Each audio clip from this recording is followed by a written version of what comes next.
Hello guys, welcome back to YouTube channel the creative spark. അപ്പോൾ ഇന്ന് നമ്മൾ വന്നിട്ടുള്ളത് ഒരു ട്രാവൽ വ്ളോഗുമായിട്ടാണ്. അപ്പോൾ എല്ലാവർക്കും ഒരു ഹായ് കൊടുത്തേ. ഓക്കെ, അപ്പോൾ നമുക്ക് എവിടേക്കാണ് പോകുന്നതെന്ന് വെച്ചാൽ നമ്മൾ സാമ്പ്രാണിക്കുടിയിലേക്കാണ് പോകുന്നത്. അപ്പോൾ ബാക്കി വിശേഷങ്ങളിലേക്ക് നമുക്ക് പോകാം. ബായ്. ഒരു കുട്ടി ഔട്ട്ഫിറ്റ് ചെക്കിനൊക്കെ ശേഷമാണ് കേട്ടോ നമ്മൾ വീട്ടിൽ നിന്ന് ഇറങ്ങിയത്. നമ്മൾ കായംകുളം ജംഗ്ഷനിൽ നിന്ന് ട്രെയിനിലാണ് പോകുന്നത്. അപ്പോൾ നമ്മുടെ കാർ നമ്മളവിടെ പാർക്ക് ചെയ്തിട്ടാണ് പോകുന്നത്.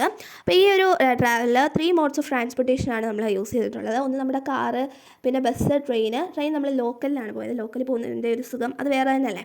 നമ്മൾ കായംകുളം ജംഗ്ഷനിൽ ചെന്നിട്ട് ട്രെയിൻ വരാൻ കുറച്ച് ലേറ്റ് ആയതുകൊണ്ട് തന്നെ നമ്മൾ കുറേ ഫോട്ടോസും വീഡിയോസും ഒക്കെ എടുത്തിരുന്നു. അപ്പോൾ ഞാൻ ഇന്ന് പെയർ ചെയ്തിരിക്കുന്ന ഒരു ഷോർട്സും ഒരു ടീഷർട്ടും ആണ്. അതിൻ്റെ കൂടെ സ്റ്റൈൽ ചെയ്യാൻ വേണ്ടിയിട്ട് ഒരു സൈഡ് ബാഗും ആണ് യൂസ് ചെയ്തിരിക്കുന്നത്.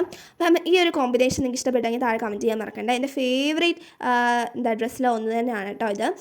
അപ്പം ഇതിൻ്റെ ലിങ്ക് കിട്ടുകയാണെങ്കിൽ താഴെ ഞാൻ ടാഗ് ചെയ്ത് കൊടുത്തേക്കാം കേട്ടോ. പോകുന്ന വഴിക്ക് നമുക്ക് ഒരുപാട് ഷോപ്സ് ഒക്കെ ഉണ്ടായിരുന്നു. അങ്ങനെ കുറച്ച് നേരം നടന്നിട്ടാണ് കേട്ടോ നമ്മൾ സാമ്പ്രാണിക്കുടി ബോട്ട് ജെട്ടിയിൽ എത്തിയത് കേട്ടോ. ഗായ്സ്, അങ്ങനെ നമ്മൾ സാമ്പ്രാണിക്കുടി ബോട്ട് ജെട്ടിയിൽ എത്തി കേട്ടോ.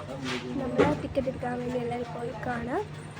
നല്ല ബ്യൂട്ടിഫുൾ പ്ലേസ് ആണ്. ഈ വീഡിയോയിൽ എത്രത്തോളം എനിക്ക് ക്യാപ്ചർ ചെയ്യാൻ പറ്റുമെന്ന് എനിക്ക് അറിയത്തില്ല. പക്ഷേ അത് നേരിൽ കാണാനായിട്ട് ഭയങ്കര ബ്യൂട്ടിയാണ്. ഞാൻ കുറേ ഫോട്ടോസും വീഡിയോസും ഒക്കെ എടുത്ത് വെച്ചിട്ടുണ്ട്. ഇപ്പം എന്നെ കൊണ്ട് പറ്റുന്ന പോലെ ഞാൻ വീഡിയോസൊക്കെ ഇടാം. ഇവിടെ ബോട്ട് ജെട്ടി വന്നിട്ട് നമ്മൾ ടിക്കറ്റ് എടുക്കണം. 7 പേരാളെ നമ്മുടെ ബോട്ടിൽ വിടത്തില്ല കേട്ടോ. അത് കൂടുതൽ അവധി സമയത്ത് വരുന്നതായിരിക്കും നല്ലത്. അപ്പോൾ കുറച്ച് ആളും കാണും. നമുക്ക് പെട്ടെന്ന് പോയിട്ട് പെട്ടെന്ന് വരാം.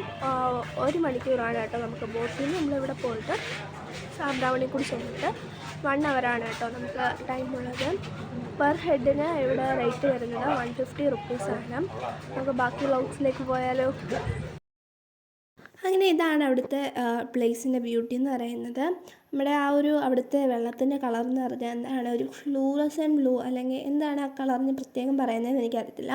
പക്ഷേ കുറച്ച് ദൂരം നമ്മൾ പോകുന്നതോറും ആ വെള്ളത്തിൻ്റെ കളറ് മാറി വരുന്നുണ്ട് കേട്ടോ. അവിടെ നിന്ന് നമ്മൾ കുറേ ഫോട്ടോസും വീഡിയോസും ഒക്കെ നമ്മൾ എടുത്തിട്ടുണ്ട്. അപ്പോൾ ഇതാണ് അമ്മയുടെ ഔട്ട്ഫിറ്റ് എന്ന് പറയുന്നത്. ഒരു ഷർട്ടും ഒരു പലാസോ പാൻറ്റാണ്. വെള്ളം ആയതുകൊണ്ടാണ് അമ്മ പലാസോ പാൻറ്റ് പെയർ ചെയ്തിരിക്കുന്നത്. പപ്പ സെയിം തന്നെ ഒരു ടീഷർട്ട് വിത്ത് ജീൻസസാണ് പെയർ ചെയ്തിരിക്കുന്നത്. പിന്നെ ഡ്രസ്സ് മാറാൻ വേണ്ടിയിട്ട് അവിടെ സ്ഥലമൊക്കെ ഉണ്ട്. അപ്പം നിങ്ങൾ ഡ്രസ്സ് മാറാണമെങ്കിൽ അവിടെ മാറാൻ വേണ്ടിയിട്ടുള്ള സ്ഥലമൊക്കെ ഉണ്ട്. അവരോട് ചോദിച്ചാൽ അവർ പറഞ്ഞൊക്കെ തരും കേട്ടോ. അപ്പോൾ പിന്നീട് അപ്പം ഡ്രസ്സ് ചേഞ്ച് ചെയ്ത് അത് ഷോർട്സ് ആക്കിയിട്ടുണ്ട്.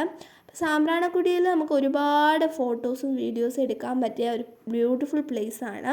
കണ്ടൽ കാടുകളിലൂടെയുള്ള യാത്രകളും മറ്റുമൊക്കെ നമുക്ക് എന്നും ഒരു ഓർമ്മകളായിട്ട് സൂക്ഷിക്കാൻ വേണ്ടി സാധിക്കും. അപ്പോൾ ഇതാണ് അവിടെ നമുക്ക് അവിടെ നടന്ന് തിന്നാൻ പറ്റുന്ന സാധനങ്ങളൊക്കെ വിൽക്കുന്ന ആൻറ്റിയാണത്. ഉപ്പിലിട്ട മാങ്ങ, പൈനാപ്പിൾ, ചാമ്പയ്ക്ക, അങ്ങനെ ഒട്ടേറെ സാധനങ്ങൾ ആ കുഞ്ഞി കടയിലുണ്ട്. അവിടെ നിന്ന് നമ്മൾ ഒരു കോരിസോഡയും ഒരു പൈനാപ്പിളിൻ്റെ സെറ്റും പിന്നെ ഉപ്പിലിട്ട മാങ്ങയുടെ സെറ്റുമാണ് കേട്ടോ മേടിച്ചത്. ഇങ്ങനെ ഇവിടെ നമ്മൾ ഒരുപാട് ഫോട്ടോസും വീഡിയോസും ഒക്കെ എടുത്തു. അപ്പം നിങ്ങൾക്ക് ഈ സ്ഥലമൊക്കെ ഇഷ്ടപ്പെട്ടോ, നിങ്ങൾ അടുത്ത വെക്കേഷൻ പോകുമോ എന്നൊക്കെ താഴെ കമൻറ്റ് ചെയ്യാൻ മറക്കണ്ട. അപ്പോൾ പുതിയൊരു വീഡിയോ ആയിട്ട് വരുന്നിടം വരെ താങ്ക് യു.